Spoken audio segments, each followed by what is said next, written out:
Hello everyone, it's great to see you again. I'm Ethan Blackthorne, and today we continue our true crime series with a very famous case from Kunming, China. Before we dive into the details, let me give you a brief introduction. This is a murder case in which two police officers were found shot dead inside their patrol vehicle. It became known as the cat whisker case, a term used in China to describe something as daring as a mouse pulling the whiskers of a cat. But what made this case legendary wasn't just its audacity. The investigation itself was filled with disturbing and unexpected twists, turning it into a classic in China's judicial history. And beyond the tragedy, the case revealed the full range of human emotions: hatred, forgiveness, and compassion between people. Now, let's walk through the story together. In the early morning of April 22, 1998, the police duty officer received a call from a citizen out for their morning exercise.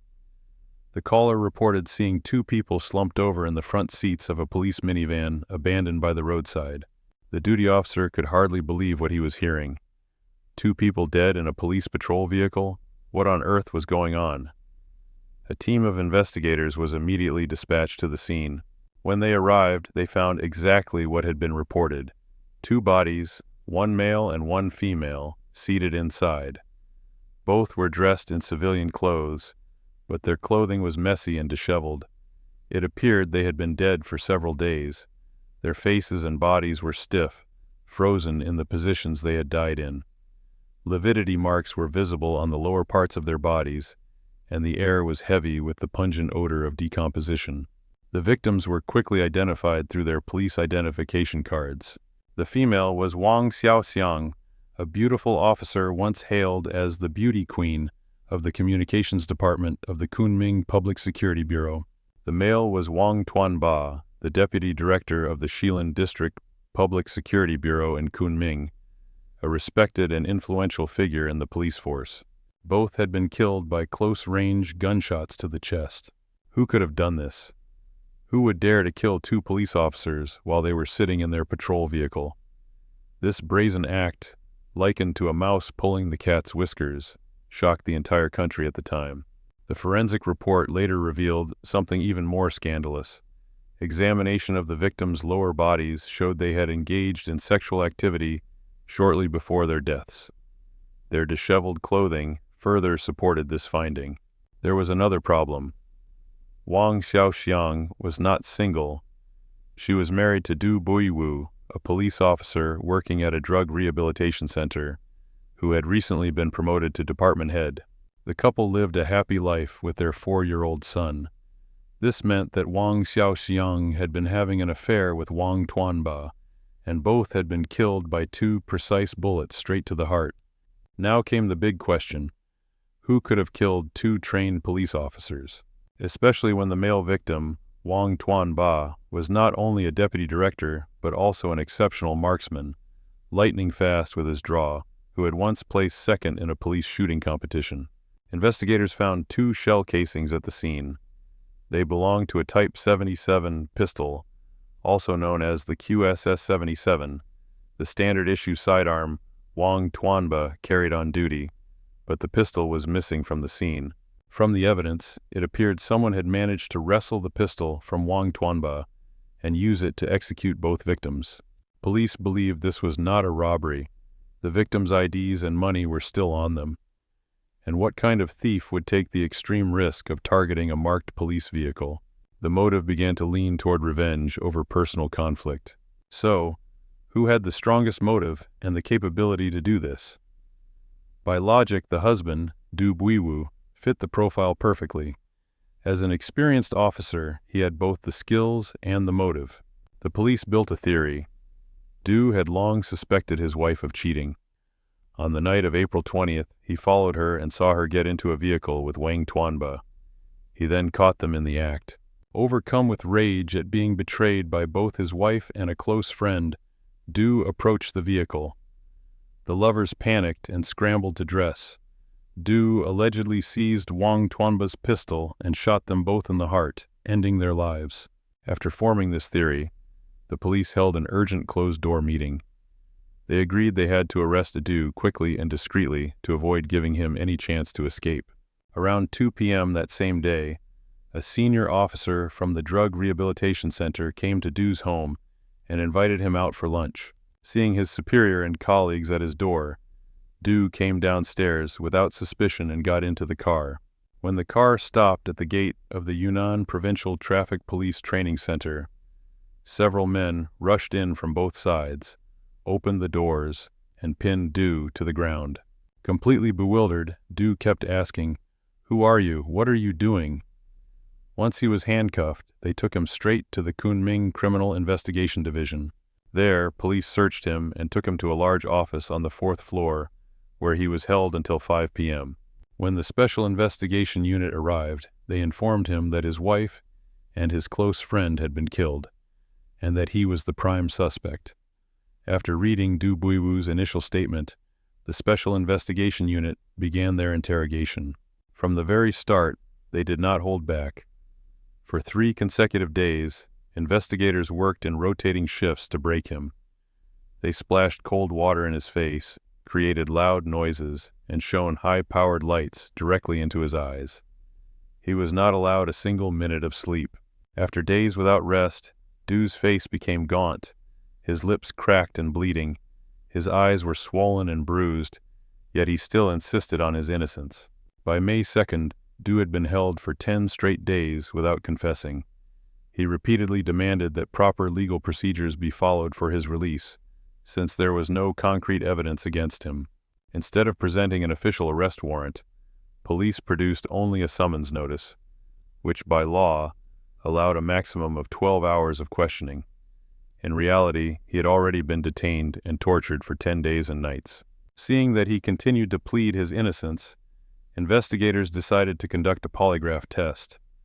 Du scored a 4, a number in the uncertain range. Normally, a score below 4 suggested truthfulness, while above 6 indicated lying. Scores between 4 and 6 meant the subject might be hiding something. The result could not be used as hard evidence in court, but the investigators saw it as proof that he was still concealing the truth. Then the torture escalated. They chained his hands and feet, then hung him by his handcuffs from the iron bars of a window, making his wrists bleed and his arms go numb.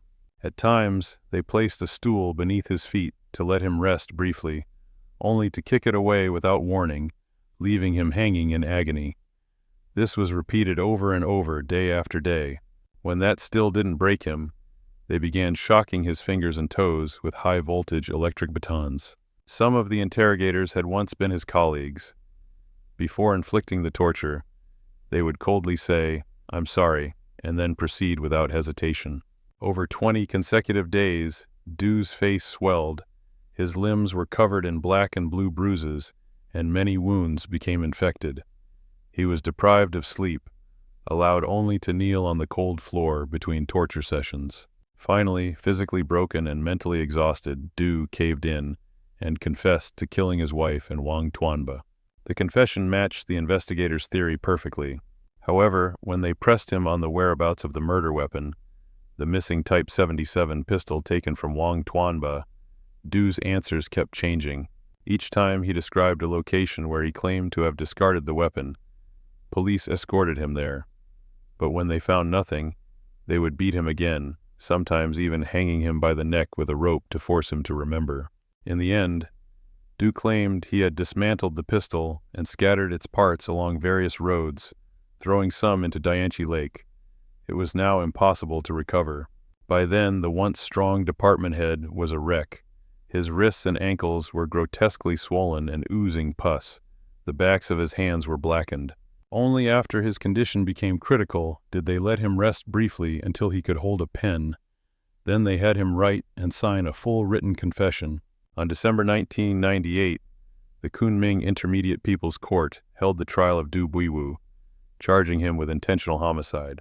The prosecution claimed that Du's motive was discovering his wife's affair with his close friend, and in a fit of rage, he shot them both dead. They presented what they called key evidence, traces of mud found on the clutch pedal of the victim's vehicle, allegedly matching the size and tread of Du's shoes.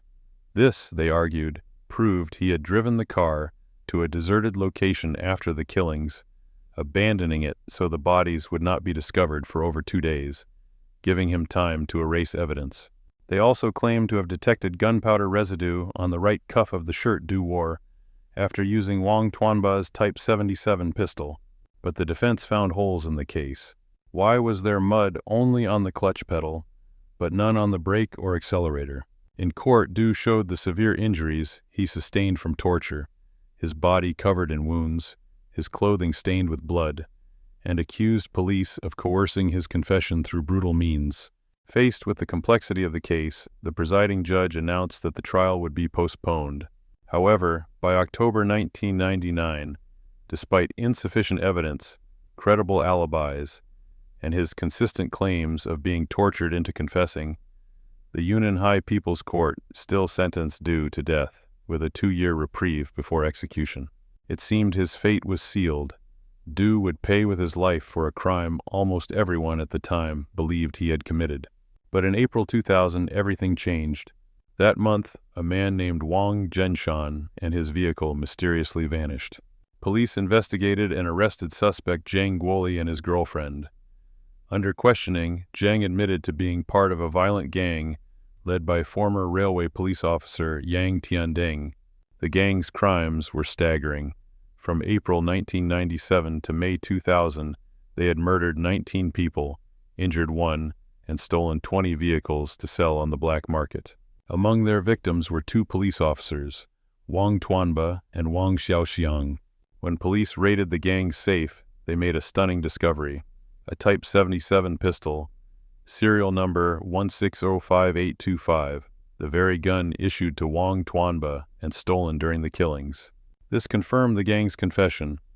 They were the true killers in the Cat Whisker case. According to gang leader Yang Tiandeng, on the night of April 20th, 1998, he and 2 accomplices dressed in fake police uniforms and drove to the outskirts of the city looking for targets. They spotted a parked vehicle. Inside, a man and a woman were being intimate in the back seat. Pretending to be an anti-drug and anti-prostitution squad, they showed fake police badges and ordered the couple to cooperate. In the confusion, Wang Xiaoxiang became suspicious and reached for her phone to call the Public Security Bureau. One of the men snatched it from her hand. They quickly handcuffed the couple, seized Wang Tuanba's pistol, and shot both victims at close range to silence them. Afterward, they fled with the gun. With the real killers in custody and the murder weapon recovered, Du Buiwu was fully exonerated. The Yunnan High People's Court formally declared him innocent and ordered his immediate release, awarding him nearly 4,500 USD in state compensation. In July 2000, the Kunming Public Security Bureau reinstated him as head of the Drug Rehabilitation Center, restoring his salary, benefits, and official rank. On August 3, 2001, those responsible for torturing him, including the former political commissar and the head of the criminal investigation team, were dismissed from their posts and given suspended prison terms of 1 to 2 years for negligence in the investigation and fabricating evidence, such as planting the so-called mud trace on the vehicle's clutch pedal. However, the damage to Du's health was irreversible. He bore scars across his body and suffered mild brain atrophy in both temporal lobes from repeated head trauma. His once strong body had been permanently weakened by the brutal torture. Though he was cleared of all charges, Du later described the acquittal as a bittersweet victory. In a television interview, his eyes reddened as he recalled the day he was desperately searching for his wife, only to receive the shattering news of her death, followed by the accusation that he had murdered her. It was like being struck by lightning, then thrown straight into hell. Grief over her death, the pain of betrayal, the despair of being branded a killer, and the agony of unrelenting torture. He showed the interviewer a thick stack of farewell letters he had written during his 2 years in detention. They were like a diary, filled with pain, injustice, and love for his son and parents. One letter read, "What I fear most is that my boy will grow up an orphan. He is so young, so undeserving of this. Mother, Father, if I die, please bring my ashes back to our hometown and bury me beside our ancestors. Before my wrongful execution, I even considered selling my kidney to leave some money for my son. I wanted to donate my corneas, but decided to keep my eyes intact, so that when my name is cleared, I can see justice with my own eyes, and see those who wronged me punished. I believe that as long as heaven and earth hold justice, the truth will come to light, even if it is after I am gone. When asked why he had told police he dismantled the pistol and scattered its parts, Du explained that the interrogators demanded answers he did not have, so he made up the story in a desperate attempt to stop the beatings. Even after being reinstated, he admitted that he still felt fear whenever he saw a police uniform, a deep psychological scar left by his ordeal. The host then asked, "Do you hate your wife after everything?" Du shook his head and quietly replied, "No, I don't hate her." He took out her photo from his wallet, looked at it gently, and said, "Sometimes I sit alone by Xiaoxiang's grave. I tell her about our son. I tell her the killers have been caught, and I hope she can hear me." Du Baiwu's story is one of both tragedy and improbable fortune. Tragedy, because he endured wrongful conviction, brutal torture, and came within a hair's breadth of execution. Fortune, because the truth surfaced just in time to save his life. After everything, he still looked at his wife's picture with tenderness, and somehow found it in his heart to forgive. Perhaps his resilience and grace after such storms are the most remarkable ending to this extraordinary case.